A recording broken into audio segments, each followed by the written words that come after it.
So welcome everybody. Bem-vindos. Tallinn in Estonia, where it's still very much winter, very cold and snowy and icy. Aqui em Tallinn, na Estônia, está bem frio, tem neve e tem gelo também e tá gelado lá fora. So this is the second in the series of talks on the gateways to liberation. Esta apresentação é a segunda na série dos portões para a liberdade. And this week I'm talking about the gateway to liberation known as the signless. Então, esta semana eu estou falando sobre o portão para a liberdade, que é chamado o portão ausente de rótulos. So in the last session, I was talking about the first characteristic of conditioned or ordinary existence, that is impermanence, or in Sanskrit, anicca. Na última apresentação, eu estava falando sobre a primeira característica da existência cotidiana, a impermanência, ou anicca. And I said that meditation or deep reflection on impermanence could open a gateway to liberation, or a gateway to awakening, known as the signless, or Animitta in Sanskrit. Então eu disse que a meditação ou a reflexão profunda sobre a impermanência poderiam abrir portão para a libertação ou o despertar, conhecido como aquele que não tem rótulos, ou Animitta em sânscrito. So in the Sanskrit language, nimitta means sign or name or label or word or concept. Então, em sânscrito, nimitta significa sinal, ou nome, ou rótulo, ou palavra, ou conceito. Yeah. So the prefix a in Sanskrit is a negative prefix. Então, animitta tem esse a como prefixo que é negativo em sânscrito. Yeah.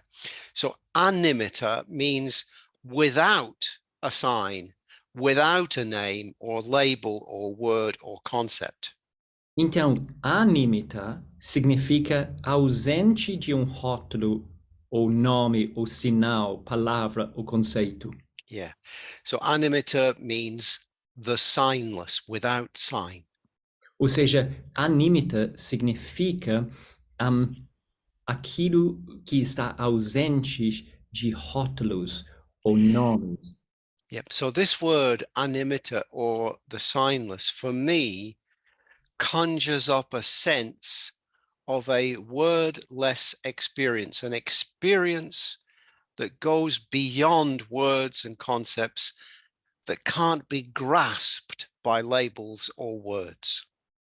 Para mim, animitta é aquele ausente de rótulos.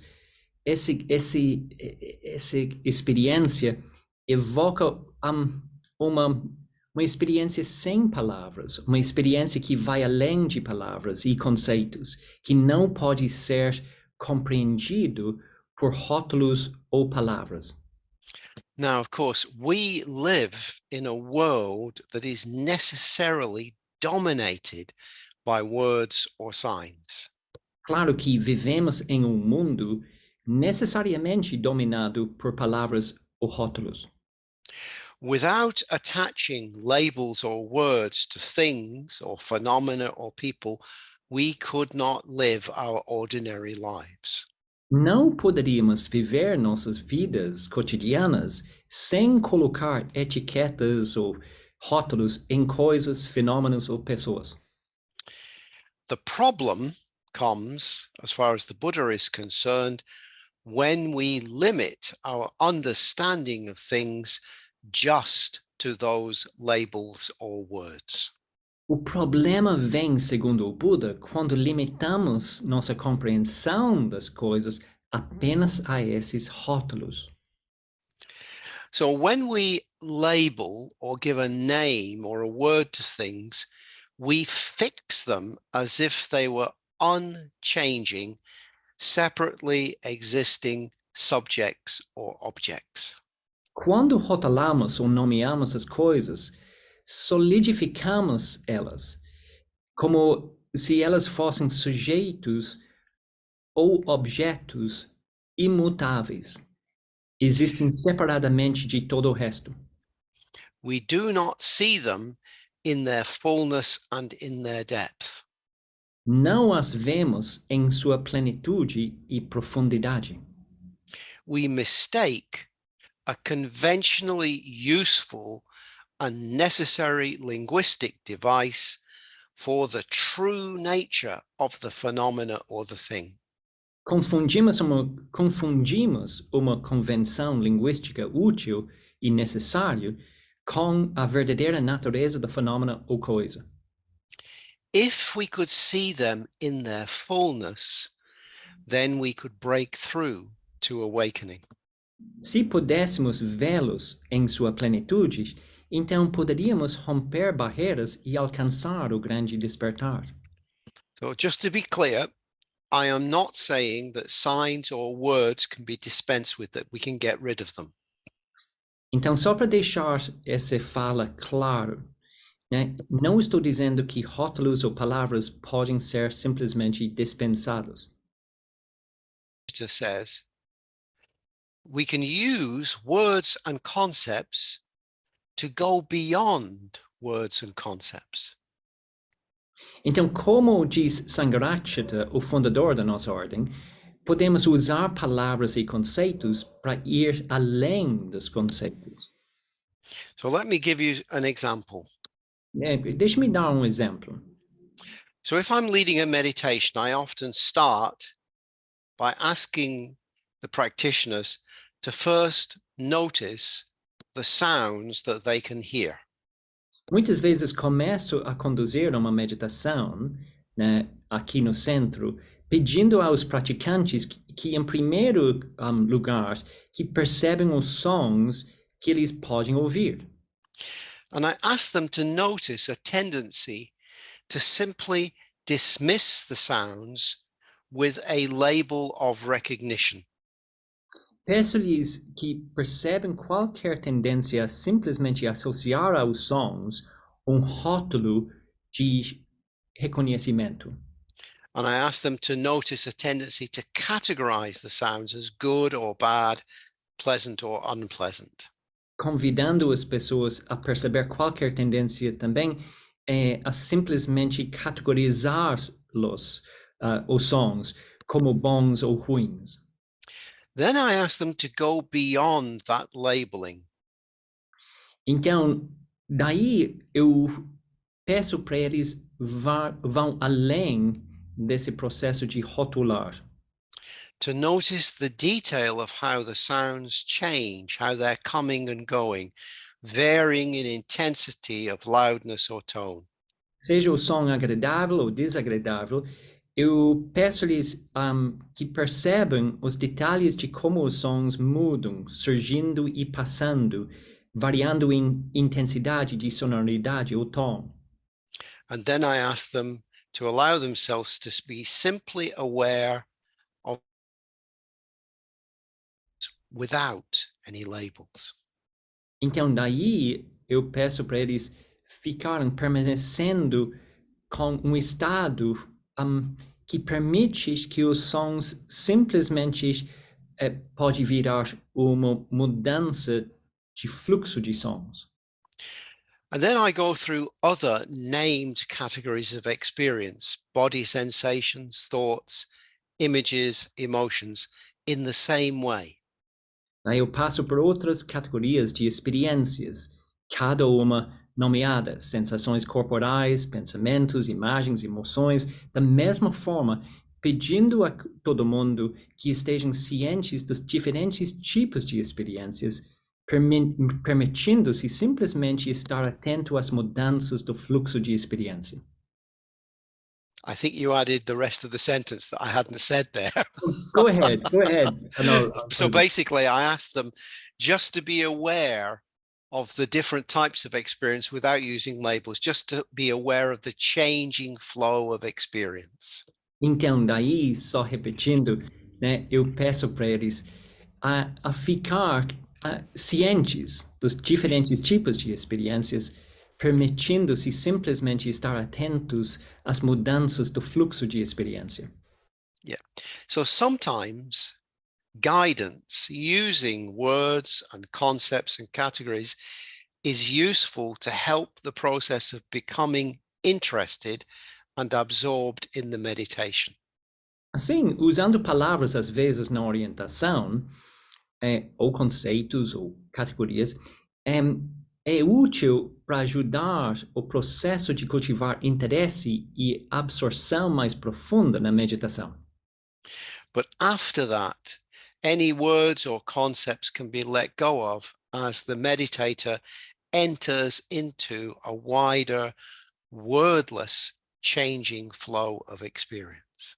Porém, depois disso, quaisquer palavras ou conceitos podem ser liberados, soltos, pela praticante, à medida que ele ou ela entra no fluxo de experiência mais amplo, em constante mudança, ausente das palavras.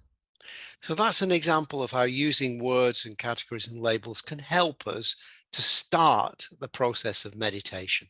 Então, esse é um exemplo de como palavras ou rótulos, né, ou conceitos possam ajudar a gente a entrar no processo de meditação. Yeah. But then we need to move to a stage where we let go of those words and concepts and labels. Só que vai chegar estágio, momento na meditação, no processo, quando a gente tem que soltar aquelas palavras ou conceitos para entrar mais profundo. Yeah. But at other times in our experience, the use of words or labels can very much get in the way of an experience. Em outros momentos, o uso de palavras ou rótulos podem atrapalhar muito a experiência. So, for example, using myself as an example, I often notice in myself a tendency for an experience in nature, let's say a sunset, to be accompanied in my mind by a semi-conscious running commentary of words. Então, muitas vezes, pessoalmente, quando estou no meio da natureza, assistindo, por exemplo, pôr do sol, eu noto em mim a tendência de eu gerar mentalmente comentário semiconsciente constante em paralelo. Yeah, it's as if I can't let go of words. É como se eu não conseguisse largar as palavras. Yeah. And a more dramatic interruption into our experience might involve a different kind of labeling. And I'm thinking here of the compulsion that we have sometimes to take a photo of an experience to share it with others. Exemplo mais dramático de uma interrupção nesta percepção direta das coisas é a compulsão, por exemplo, de tirar uma foto para compartilhar com os outros.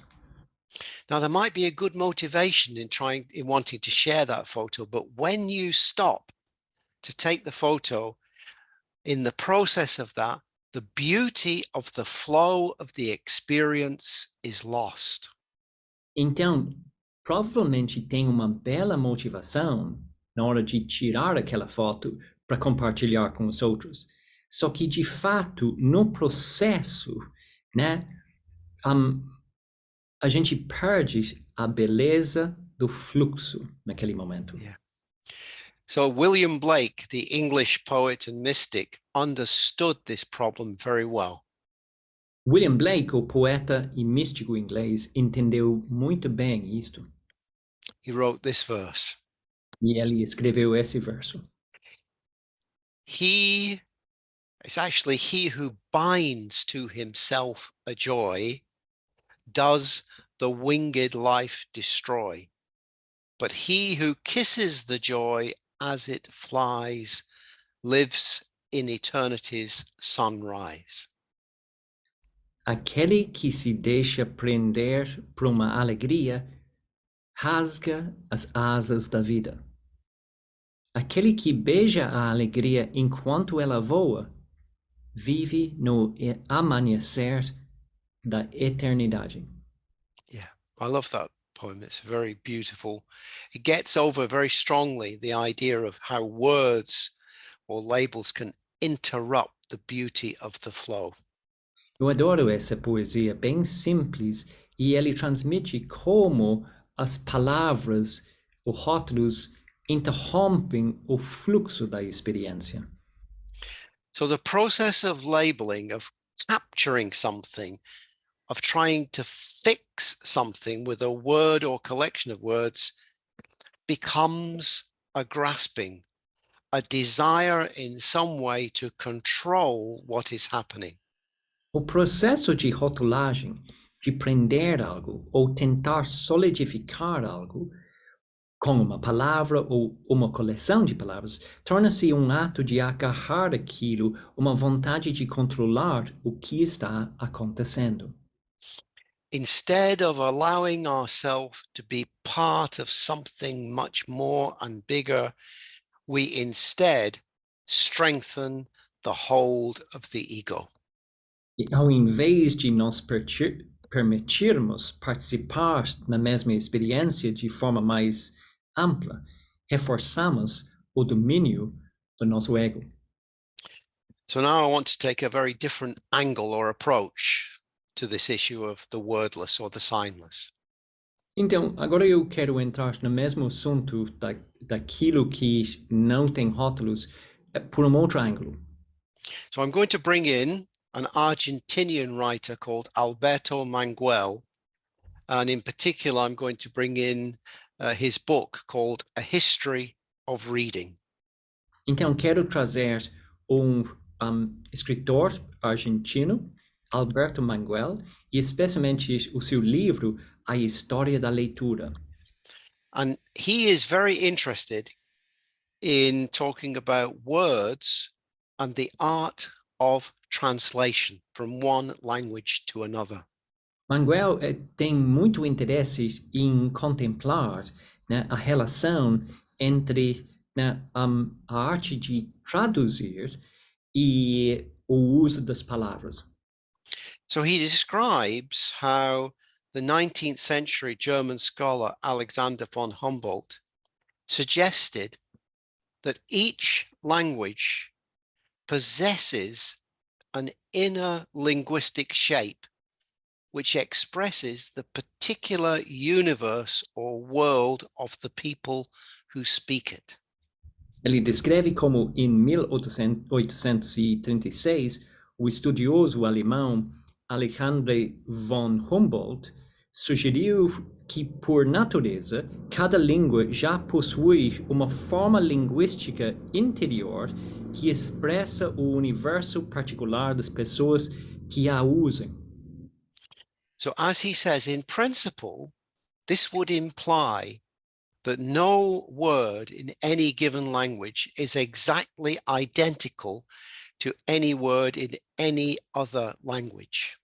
Em princípio, isto implicaria que nenhuma palavra em uma determinada língua é exatamente idêntica a qualquer palavra em qualquer outra língua. Yeah, at its extreme, that would mean that rendering translation very, very difficult indeed, maybe even impossible. Ou seja, o ato de traduzir uma frase em uma língua específica se torna uma tarefa muito difícil, se não, em princípio, impossível. So that's an exaggeration. É uma exageração. But in a way, our language becomes the limit of our universe, the limit of our world. Mas, de certa forma, nossa língua se torna o limite do nosso mundo, o nosso universo. So he argues that nevertheless, hard though it may be, the act of translation from one language to another can open us to a sort of parallel universe, another space and time in which the text, the words, can reveal other extraordinary possible meanings. Entretanto, o Manguel argumenta, o ato da tradução ainda pode nos abrir para uma espécie de universo paralelo, um outro espaço e tempo no qual o texto pode revelar outros possíveis e extraordinários significados. Yeah. So I'm just going to add something here, Manjupriya. So in my experience here in Estonia, when we try to translate from English to Estonian, sometimes there are words in English that simply do not exist in Estonian. Então, por exemplo, aqui na Estônia, quando queremos traduzir um texto em inglês para a língua local, né, a gente descobre que existem palavras em inglês que simplesmente não existem na língua local da Estônia. So when the translator eventually finds a word or a way of describing something in Estonian translation, they are adding a different kind of meaning to the word in its original form. Então, quando eventualmente o tradutor ou a tradutora descobre na língua local uma nova maneira de descrever o que o texto está dizendo, eles estão descobrindo uma nova maneira de usar a língua local para descrever experiência. So Manguel is really fascinated by the job of a translator in these kinds of situations.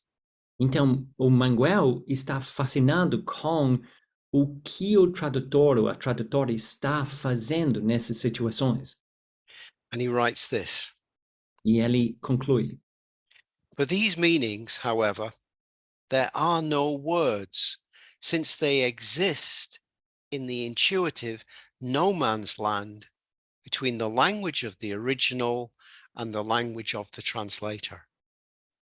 porém, para estes significados não há palavras, pois elas existem na terra de ninguém intuitiva entre a língua original e a língua do tradutor.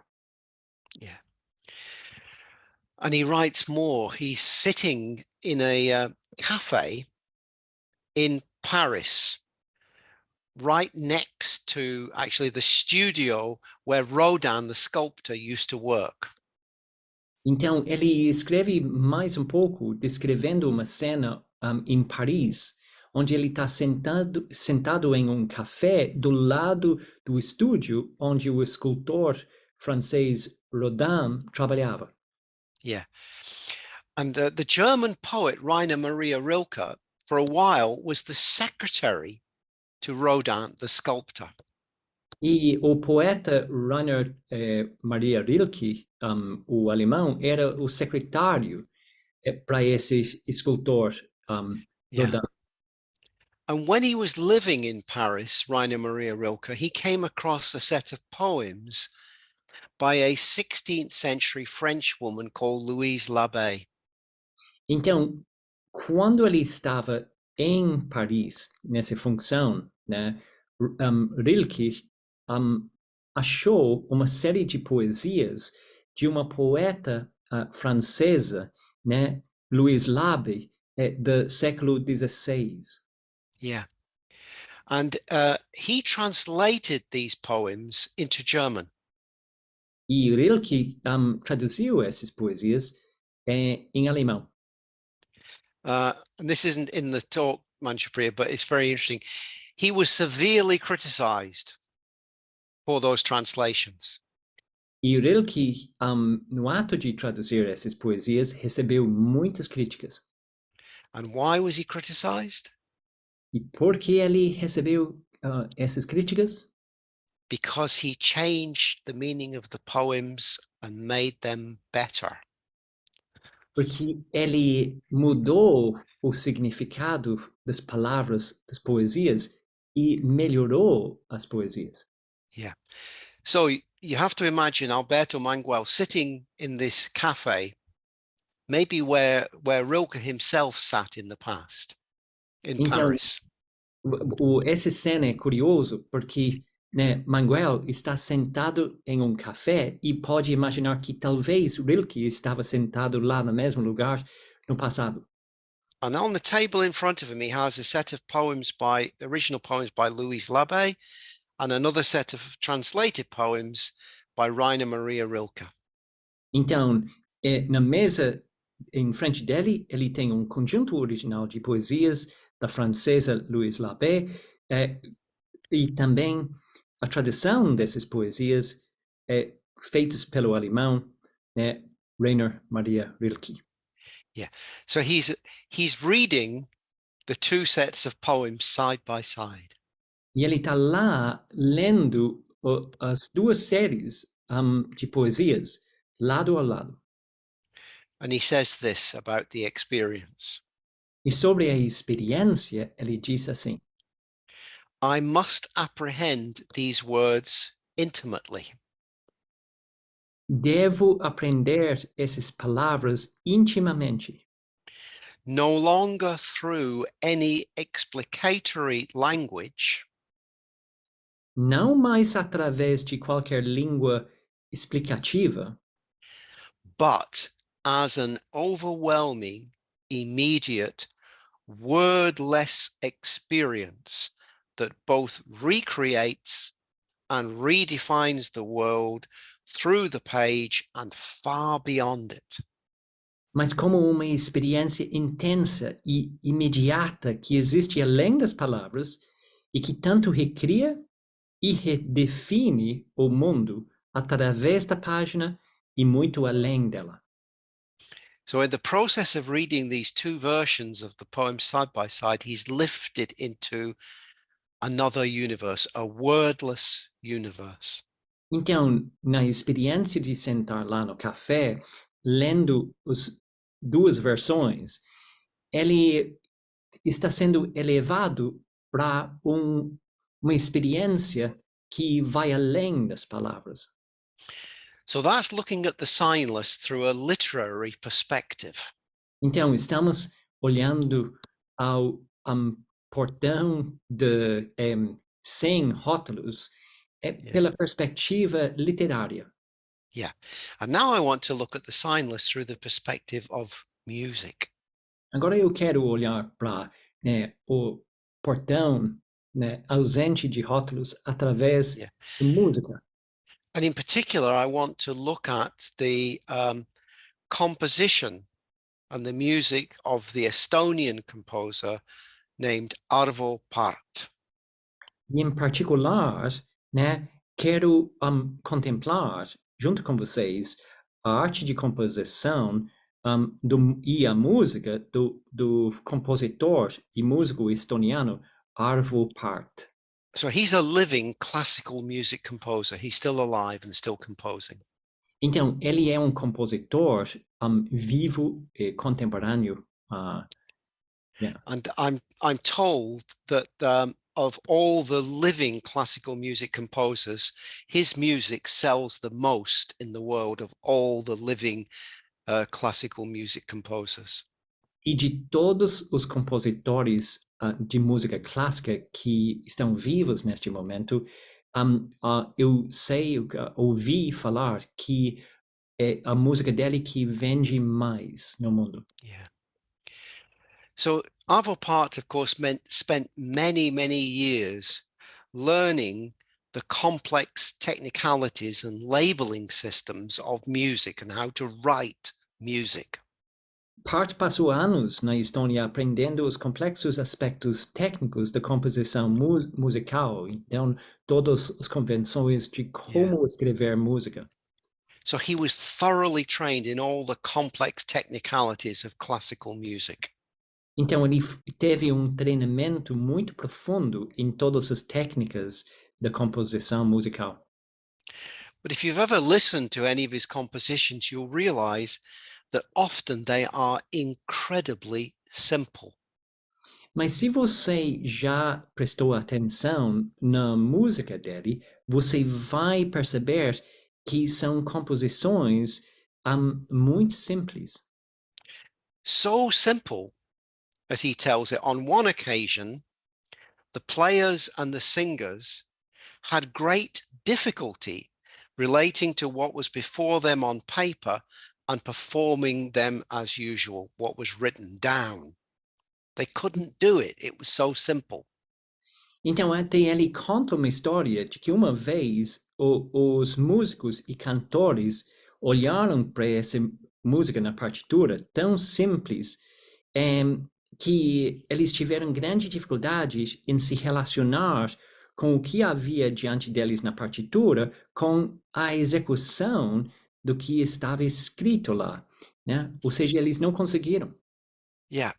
Nevertheless, when his music is performed, even though it is often very simple, his music moves people to such an extent that they cannot express their emotions in words.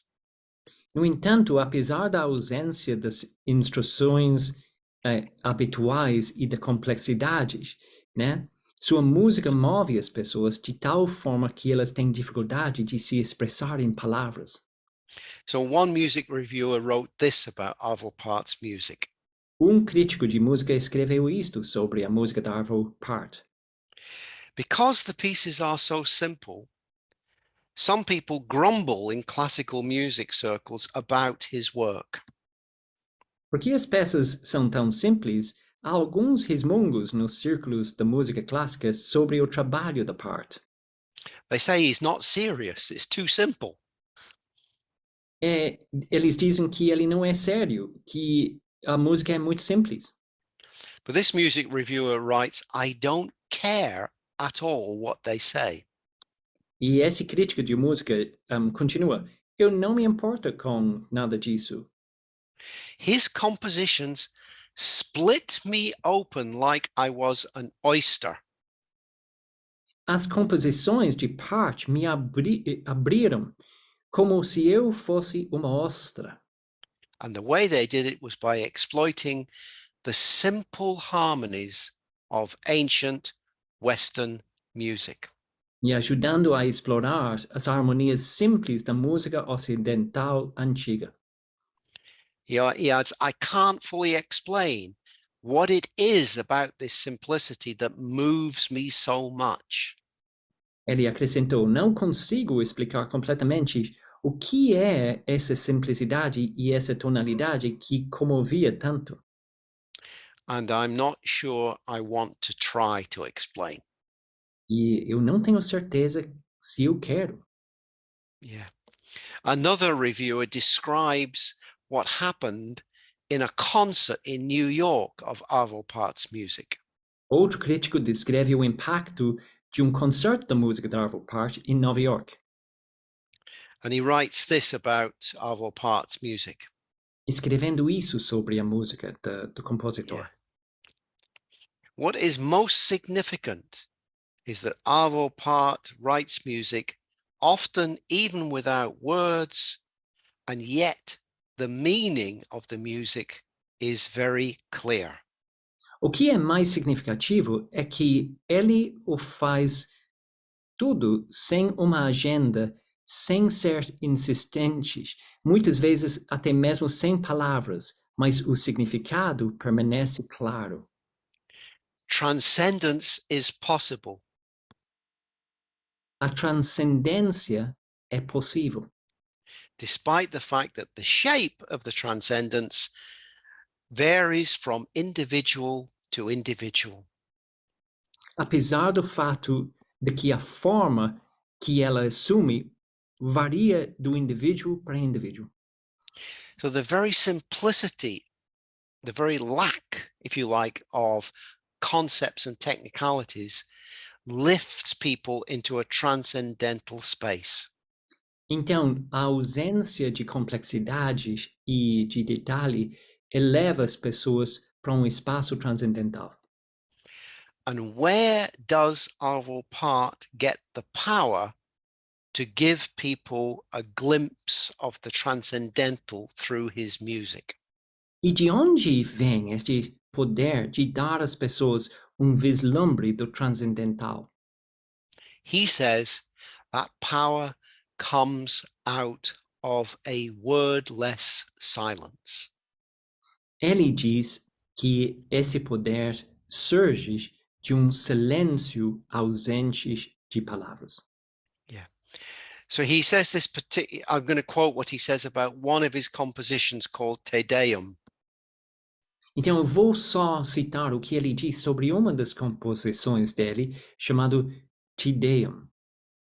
He said this: I had to draw this music gently out of silence and emptiness. Ele diz dessa música: eu tive que tirar esta música gentilmente do silêncio e da vacuidade. So I'm going to skip the next little bit of paragraph, Manjupriya, and go straight on to what Arvo Pärt said in an interview 25 years ago. Então agora a gente vai ouvir o que Pärt disse em uma entrevista há mais de 25 anos atrás. I find this really moving and inspiring what he says. E eu acho aquilo que ele fala muito comovente e inspirador. Before one says something, perhaps it is better to say nothing. Antes de alguém dizer alguma coisa, talvez seja melhor ele não dizer nada. My music has emerged only after I have been silent for quite some time. Minha música só surgiu depois que eu fiquei em silêncio por bom tempo. Literally silent. Literalmente silencioso. Now he's a deeply religious Christian. So the next bit, you'll understand he's a deeply religious Christian. Então é importante entender que Arvo Pärt é cristão profundamente religioso. And he says, for me, silent means the nothing from which God created the world. Para mim, silencioso significa o nada a partir do qual Deus criou o mundo. Yeah. In Buddhism, we might say silent means the nothing or the nothing of emptiness out of which creation arises. Em budismo, talvez a gente ia dizer que o silêncio é o nada a partir do que o mundo surge da vacuidade. So what you see here is actually Arvo Pärt is talking about two of the gateways to liberation, the wordless and emptiness at the same time. They go together.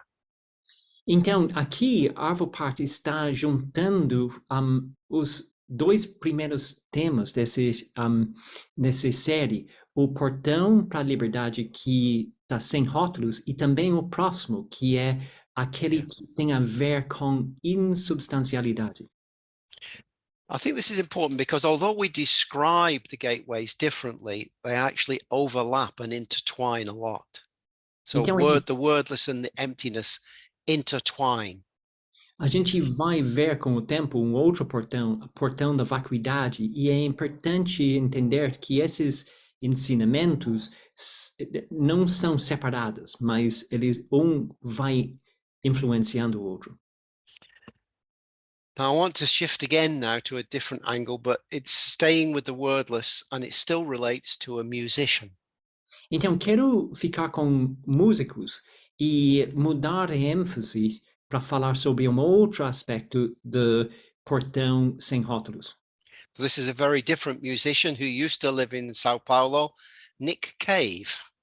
Então, esse é um músico bem diferente que morava em São Paulo. O nome dele é Nick Cave.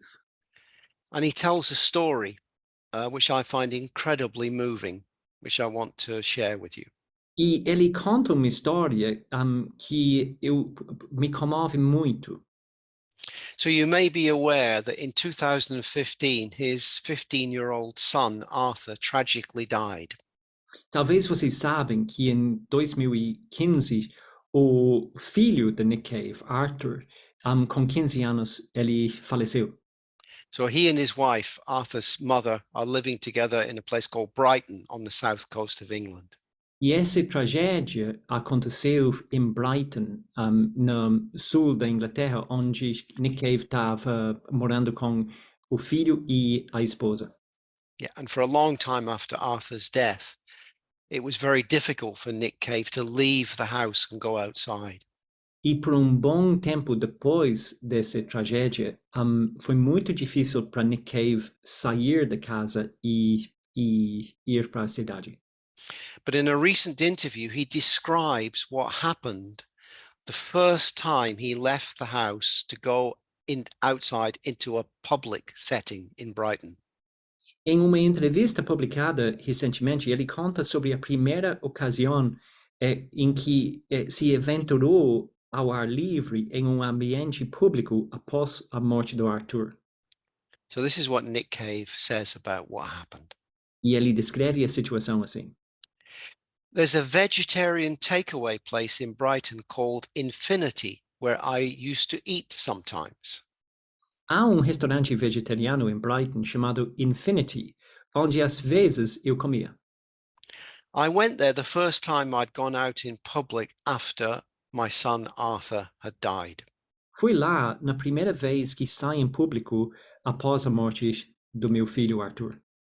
There was a woman who worked there and I was always friendly with her, just the normal pleasantries, but I really liked her. E havia uma mulher que trabalhava lá e eu era sempre amigável com ela, apenas os papos agradáveis cotidianos, mas eu gostava muito dela. I was standing in the queue and she asked me what I wanted, and it felt a little strange because there was no acknowledgement of anything. Eu estava na fila e ela me perguntou o que eu queria. Me pareceu pouco estranho porque não havia reconhecimento de nada da tragédia. She treated me like anyone else, matter-of-factly, professionally. Ela me tratava como qualquer outra pessoa, de fato, de forma profissional. She gave me my food and I gave her the money. Ela me deu minha comida e eu lhe dei o dinheiro. And then he says, and sorry, it's quite hard to talk about this next bit. E ele diz, peço desculpas, é muito difícil falar sobre essa parte. As she gave me back my change, she squeezed my hand purposefully. She squeezed my hand purposefully.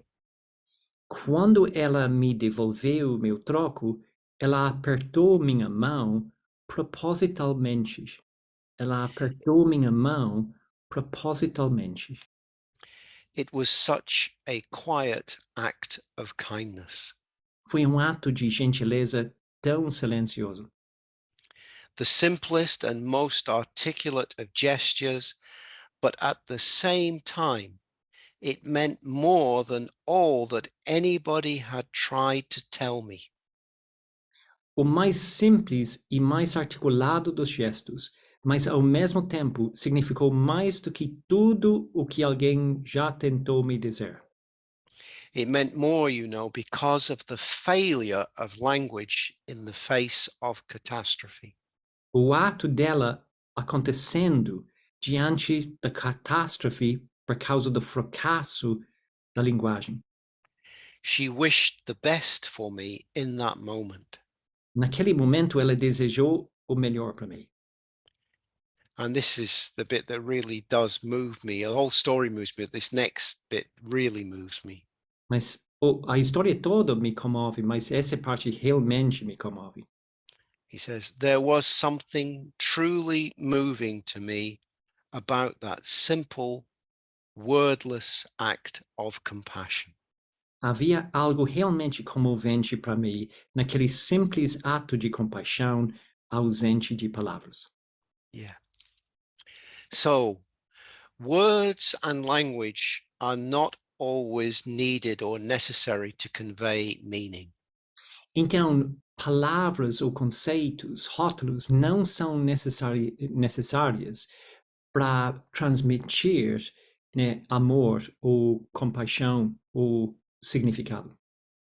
A simple, physical, wordless action can mean so much more. Uma ação simples física sem palavras pode significar muito mais. the signless speaks. A ausência de rótulos, de palavras, fala alto. So maybe I should just finish at that point, because I think it's a very powerful story to finish on. Então eu gostaria de terminar simplesmente assim, porque para terminar essa é uma história muito importante e comovente para deixar o espaço aberto. And if you're interested in reading more by Nick Cave, I think there's a book out called Faith, Hope and Carnage, which is a set of interviews that he gave with or discussions with a friend of his over a long time. And it is the most spiritual book I've read for a long time. It's a wonderful book by Nick Cave. Então existe livro de entrevistas entre Nick Cave e belo amigo dele. Eu vou buscar o nome para ver se foi publicado em português, mas para Vaddhaka esse é o livro mais espiritual que ele tem lido em muito tempo. So hopefully it will be translated at some point into Portuguese. Yeah. Então espero que há uma tradução ou vai ter uma tradução em português em algum momento. Yeah. And he also has a letter that he publishes each week in response to a question from his fans called the Red Hand Files. And you can sign up to receive that letter from him. And again, it's a brilliant weekly letter from him, often about spiritual matters. Então é curioso também, tem site onde ele recebe ou ele seleciona uma carta de fã por semana e ele escreve uma resposta que descreve alguma questão espiritual que ele publica num site dele que é chamado os Arquivos da Mão Vermelho ou algo assim. Pode ler aquilo lá. Okay, good. Good. Okay, so we only have a few minutes, but we can open up to questions, yeah? A gente só tem alguns minutos, mas vamos abrir para perguntas. Eu vou tirar o spotlight e Joaquim tem a mão no ar. Joaquim, bom dia. Bom dia. Antes de mais nada, muito obrigado pela fala, Vaddhaka. Então, before anything else, just thank you so much for your words, Vaddhaka. Não é uma pergunta, é só uma observação da sua fala de hoje. É que, interessantemente, o final da sua última fala, sexta-feira passada, vem justamente ilustrar parte da sua fala de hoje, que é quando vocês entraram numa argumentação sobre a tradução do poema do Hermann Hesse, do alemão para o inglês e do alemão para o português. It's very curious that last week's presentation, you and I finished by trying to find the best translation of the Hermann Hesse poem. I don't know if you remember. Yeah. And, yes. So he says that there's actually quite a lot in the last talk where you have an example of what you were trying to bring today. Yeah. That's very good. Yeah. E uma outra observação minha, humildemente, poderia ilustrar a sua fala de hoje na parte da música, que existe uma música do Simon Garfunkel, it's called The Sounds of Silence.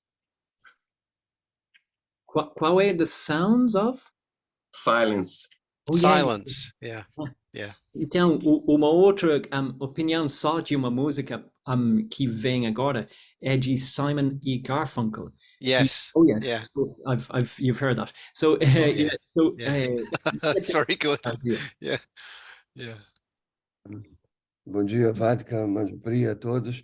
A minha pergunta é se o silêncio do corpo e da mente pode ser uma prática para além da meditação que nos leve à evolução da libertação. My question is that if the silence of body and mind is a practice beyond meditation that can lead us to enlightenment. Sorry, I'm not quite sure what I understand. Yeah. The practice of silence.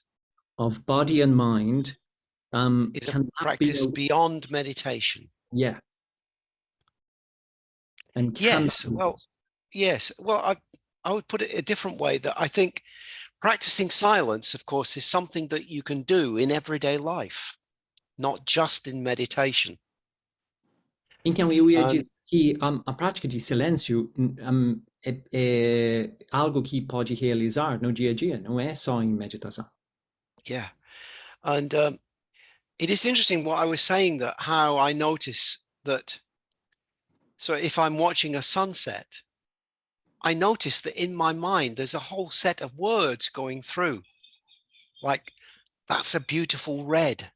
Look how the color of the sky is changing. And I'm saying this at the back of my mind. So actually, you know, trying to let go and just immerse yourself in an experience silently is something that you can try and do in everyday life and not just in meditation. And maybe you can actually have a breakthrough in that experience. It doesn't have to be just in meditation. Então, como eu falei na apresentação, assistir um pôr do sol é muito curioso para mim, porque há, em paralelo, uma tendência minha, e provavelmente você tem isso também, aquela tendência de ver, olha aquele sol vermelho lindo, e olha como o céu está mudando, né, a cor dele. E daí existe aquela opção de eu soltar aquele comentário e ficar imerso na experiência em si, para deixar algo acontecer e talvez até ter um tipo de insight que eu nunca ia ter se eu estivesse somente com esse comentário constante interno. Isso acontece fora da meditação, né, também. Então, acessível. Yeah. Yeah. I think Jennifer's got her hand up. Jennifer? I think this opportunity is really great because I come from a bilingual sangha, just like in Sao Paulo with the session, right? And I noticed that words or languages, the culture, also create a divide in the sangha. And I, for myself, try to both bridge a gap between the German and the English-speaking sangha, but I notice in myself resistances because of connotations I have with German words because they're not, and I'm trying to destroy these connotations, but so far I haven't succeeded. Okay. The language that is used is quite anti. So Sangharakshita's original words are very beautiful and poetic, while I find with the German words, I can't resonate with them. And maybe you have from your experience with bilingual sanghas, maybe you have advice you can give on how to liberate yourself from these emotional connotations. Okay, I'm going to translate first. Jennifer está em Jericoacoara, ela é da Sangha de Berlim, assim como Jacob, e lá a Sangha tem é bilingual, então tem uma parte que fala em inglês, parte que fala em alemão, tá? E o Jacob pode explicar, o Jennifer, se você encontra com ela em algum momento, e o que ela está dizendo é que ela está com grandes dificuldades porque ela não quer uma divisão na Sangha, ela quer, né, conhecer as duas Sanghas e trazer uma Sangha só para Berlim.